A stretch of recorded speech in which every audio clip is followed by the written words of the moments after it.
Good morning everyone. Welcome to my YouTube channel. So last class हमने ligands के types, coordination number वगैरह देख लिया था. नेक्स्ट आपके टॉपिक है कोऑर्डिनेशन पॉलीहेड्रॉन. तो देखो ये चीज़ क्या होती है, इसका क्या मतलब है. सिंपल कि जो लिगेंड और मेटल एक दूसरे से अटैच हो रहे हैं इन स्पेशल स्पेस में, है ना, उस अरेंजमेंट को कहते हैं कोऑर्डिनेशन पॉलीहेड्रॉन. जैसे यहाँ पर सिंपल देखो एग्जांपल दे रखा है कि अगर लीगेंड और मेटल स्पेशल अरेंजमेंट अपना ऑक्टाहेड्रल टाइप बनाए तो उसको ऑक्टाहेड्रल पॉलीहेड्रॉन कहते हैं. टेट्राहेड्रल बनाए तो उसे tetrahedral. Square planar, trigonal bipyramidal and square pyramidal. तो ये सब क्या है, एक तरह से ज्योमेट्री दे रखी है कि जब मेटल लिगेंड से अटैच होता है तो किस तरह की ज्योमेट्री फॉर्म होती है. ओके, नेक्स्ट टॉपिक देखो होमोलैप्टिक कॉम्प्लेक्स एंड हेट्रोलैप्टिक कॉम्प्लेक्सेस. तो ये क्या होते हैं, तो देखो सिंपल, जब जो सेंट्रल मेटल एटम होता है वो सेम टाइप ऑफ लीगेंड से अटैच होता है. देखो यहाँ पर सिर्फ एक ही टाइप का लीगेंड प्रेजेंट है तो ऐसे कॉम्प्लेक्स को होमोलैप्टिक कहते हैं. और जहाँ different type of ligand attach होते हैं उसे हेट्रोलैप्टिक कॉम्प्लेक्सेस कहते हैं. देखो जैसे यहाँ पर ये दोनों डिफरेंट डिफरेंट टाइप के लीगेंड अटैच हो रहे हैं. ओके, तो नेक्स्ट टॉपिक है हमारा oxidation number of central metal atom. ये बहुत इंपॉर्टेंट टॉपिक है और हर साल इसके ऊपर क्वेश्चन आता है. तो ऑक्सीडेशन नंबर तो आपको पता ही होता है कि क्या होता है, ठीक है. तो मैं सीधा आपको इन तरीके बता देती हूँ कि आप कैसे ऑक्सीडेशन नंबर फाइंड आउट करेंगे. तो देखो मैंने यहाँ पर जितने भी टाइप के एग्जाम्पल ले रखे हैं ये सब अलग अलग एग्जाम्पल्स हैं. ओके, तो देखो जैसे फर्स्ट एग्जाम्पल है तो इसमें आपको ये है सेंट्रल मेटल एटम, ठीक है. इसकी आपको ऑक्सीडेशन स्टेट निकालनी है. तो ये कितने अभी प्रेजेंट है, 1 ही है, तो मैंने यहाँ लिख दिया x. ओके, प्लस यहाँ पर कितने हैं लीगेंड, देखो 3 है ना. जो यहाँ पे एमीन है ये कितने प्रेजेंट है, 3. और देखो एमीन पे चार्ज कितना होता है, 0. देन वो अगेन प्लस, फिर यहाँ पे क्लोरिडो कितने हैं, 3. और इस पे चार्ज कितना होता है, -1. Is equals to 0. Is equals to 0 इसलिए क्योंकि इस एंटाइटी पे कोई चार्ज नहीं दे रखा है इसीलिए, ठीक है. फिर रेस्ट आप इसको सॉल्व करेंगे तो ये आंसर आ जाएगा +3. इसका मतलब जो प्लैटिनम है इसकी ऑक्सीडेशन स्टेट क्या है, +3. नेक्स्ट एग्जाम्पल देखिए, ये वाला एग्जाम्पल. तो देखो इस एग्जाम्पल में जो ये एंटाइटी है इसके बाहर है एक पोटेशियम प्रेजेंट है ना. पोटेशियम का आयन बोल दो या एटम बोल दो, एलिमेंट बोल दो, ये यहाँ पर प्रेजेंट है. तो देखो यहाँ पर पोटेशियम पॉजिटिव होता है, राइट. इसके ऊपर पॉजिटिव चार्ज होता है और यहाँ पर ये कितने प्रेजेंट है अभी, 4. तो यहाँ मैंने लिख दिया 4.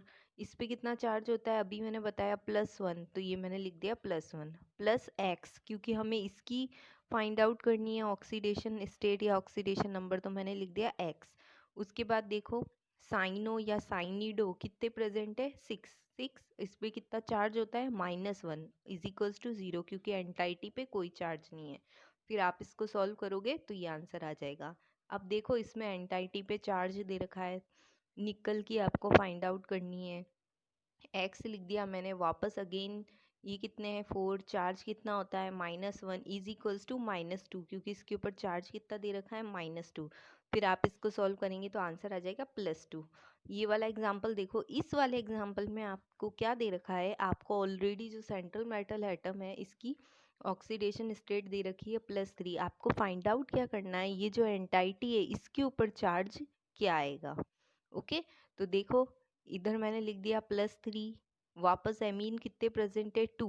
और इस पे चार्ज कितना होता है, 0. फिर प्लस, फिर क्लोरिडो कितने प्रेजेंट है, 4. इस पे चार्ज कितना होता है, -1. इज इक्वल्स टू x जो हमें फाइंड आउट करना है. फिर आप इसको सॉल्व करेंगे तो आंसर आएगा -1, यानी इस एंटाइटी पे चार्ज कितना है, -1. कुछ समझ में आ रहा है. हमने क्या किया है, जो भी लीगेंड है उसका यहाँ पे नंबर लिखे और उस पे जो चार्ज है वो लिखा, उससे मल्टीप्लाई करते जा रहे हैं हम, है ना. नेक्स्ट टाइम एग्जाम्पल देखो, ये जो ब्रिजिंग कंपाउंड है इसको आप कैसे सॉल्व करोगे, तो देखो कैसे सॉल्व करोगे. यहाँ पर ये देखो 2 मेटल दे रखे हैं, राइट. तो यहाँ पर क्या आ गया, 2x क्योंकि यहाँ पे 2 दे रखे. 2x प्लस कितने हैं क्लोरीडो 4, उस पे कितना चार्ज है -1, राइट। अब आ जाओ इस पे OH पे हाइड्रोक्सो, इस पे कितने प्रेजेंट है, ये 1, इस पे चार्ज होता है -1। नेक्स्ट वापस +1, ये कितने प्रेजेंट है, देखो ये NH है ना, इसको इमीडो बोलते हैं, ठीक है। कितने प्रेजेंट है 1, और इस पे इमीडो पे चार्ज कितना होता है -2। देन एक्वा 4, चार्ज कितना होता है 0, न्यूट्रल है लिगेंड ये, है ना। एक्वा का 0 इज इक्वल्स टू -2, क्योंकि एंटाइटी पे दे रखा है। फिर आप इसको सॉल्व करेंगे तो आंसर आया 2x इज इक्वल्स टू +5। तो +5 का क्या मतलब है, एक कोबाल्ट इसमें +2 में है और एक कोबाल्ट इसमें +3 ऑक्सीडेशन स्टेट में होगा। अब कौन सा होगा वो हमें नहीं पता, बस ये जो आंसर आप ऐसे निकाल लोगे ना, ये राइट होता है। इसी तरह से नेक्स्ट एग्जाम्पल देखो, अगेन ब्रिजिंग वाला लिया है मैंने एग्जाम्पल। तो यहाँ पर देखिए आप वापस कितने हैं, सेंट्रल मेटल एटम 2 है, तो मैंने क्या लिख दिया 2x। अब एक्वा कितने हैं 4, चार्ज कितना है 0। देन इन पे चार्ज आया कुछ समझ में। अब आप देखो यहाँ पर क्या है, मैं चलो वापस आपको बता ही देती हूँ। देखो 2x क्यों आया, क्योंकि यहाँ पे क्या है, 2 एटम है ना, सेंट्रल एटम मेटल की बात कर रही हूँ, तो मैंने लिख दिया 2x, ठीक है। फिर एक्वा के लिए 4, फिर 0 इस पे चार्ज है इसलिए। अब आ जाओ इस पे, ये कितना है, एक प्रेजेंट है, इस पे चार्ज कितना है -1। देन वापस प्लस, ये कितना है एक, इस पे चार्ज कितना है -1, ठीक है। फिर वापस ये देखो कितने प्रेजेंट है 4, इस पे चार्ज कितना है,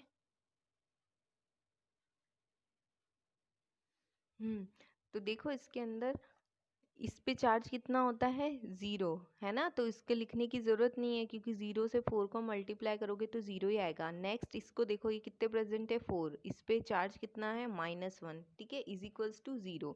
तो आप इसको रेस्ट सॉल्व करेंगे तो आंसर आ जाएगा x इज इक्वल्स टू +3। तो यानी दोनों यहाँ पर जो सेंट्रल मेटल एटम है, दोनों की ऑक्सीडेशन स्टेट यहाँ पर क्या है +3। नेक्स्ट एग्जाम्पल देखिए, यहाँ पर देखो मरकरी बाहर है और ये भी मेटल है ना।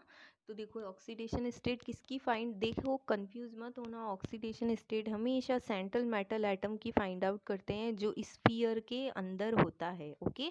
तो मरकरी के लिए क्या लिखोगे, चार्ज +2, क्योंकि +2 ज़्यादा स्टेबल चार्ज होता है इसीलिए। फिर है इसके लिए x, ये कितने प्रेजेंट है 4, ये इसका चार्ज, तो आ जाएगा आंसर, ठीक है। अब ये देखो नेक्स्ट टाइप, ये देखो दोनों के दोनों स्फीयर दे रखे, एक पॉजिटिव स्फीयर है एक नेगेटिव स्फीयर के लिए। तो इसको कैसे करोगे आप, तो इसको दो तरीके से कर सकते हो।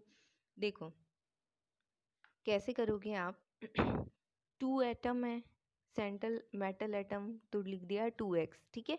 इस पे चार्ज होता है 0, इसलिए इसको लिखने की ज़रूरत नहीं है। यहाँ पर कितना लिख दिया हमने 4, क्योंकि 4 1 जा 4, अब तक तो पता चल गया होगा ना, क्लोरीडो पे चार्ज -1 होता है इज इक्वल्स टू 0। तो जब आप इसको सॉल्व करोगे तो आंसर आएगा +2, यानी दोनों पे चार्ज कितना है +2, राइट।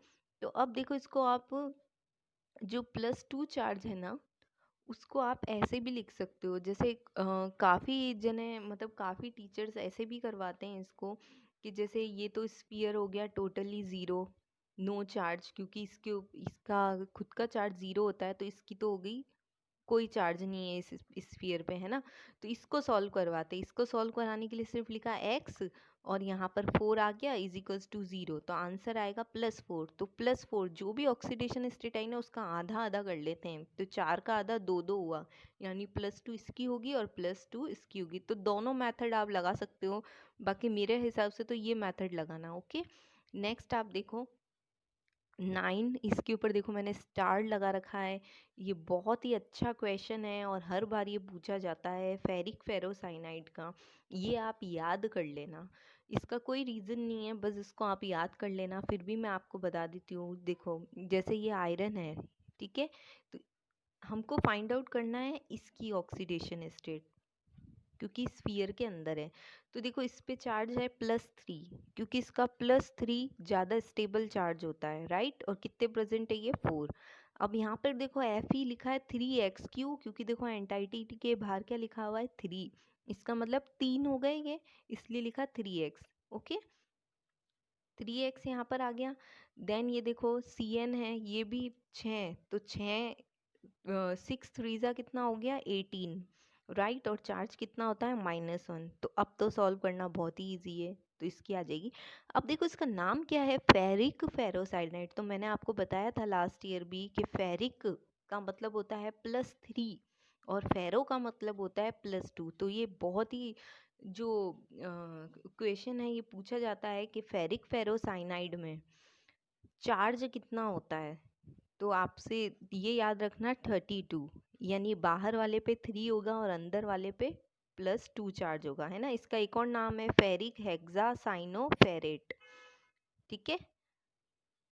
तो ये देखिए, अब देखो वो था फेरिक फेरोसाइनाइड, अब इसका क्या नाम है, फेरोफेरिक साइनाइड। तो इसके लिए याद रखोगे 23, यानी बाहर वाले पे +2 याद रखना है आपको और अंदर वाले पे +3 चार्ज होगा। तो देखो इसकी +2 ऑक्सीडेशन स्टेट ज़्यादा स्टेबल होती है, इसलिए यहाँ पे +2, फिर वापस 3 एंड देन रेस्ट आप खुद सॉल्व कर सकते हो। तो आंसर आ जाएगा +3। ये दोनों को आप अच्छे से याद कर लेना, इसको एज इट इज़ पूछा जाता है ना। अब देखिए आप, मैंने जो भी बताने लायक थे ऑक्सीडेशन नंबर के क्वेश्चन वो सब मैंने यहाँ पर सॉल्व कर दिए हैं आप लोगों के लिए। और सबसे अच्छी बात आप लोगों के लिए ये है कि जो बुक के अंदर आपको टेबल दे रखी है ना, हर एक कॉम्प्लेक्स का नॉमेनक्लेचर भी दे रखा है और उसमें उसकी ऑक्सीडेशन स्टेट। तो आप, मैं अभी आपको बता देती हूँ, रुकिए। ये देखिए मैं इस टेबल की बात कर रही हूँ, तो ये टेबल आप अच्छे से लर्न कर लेना। नेक्स्ट टॉपिक अपना नॉमेनक्लेचर का ही है। इस टेबल के बाहर एक भी क्वेश्चन नहीं जाता है बोर्ड में।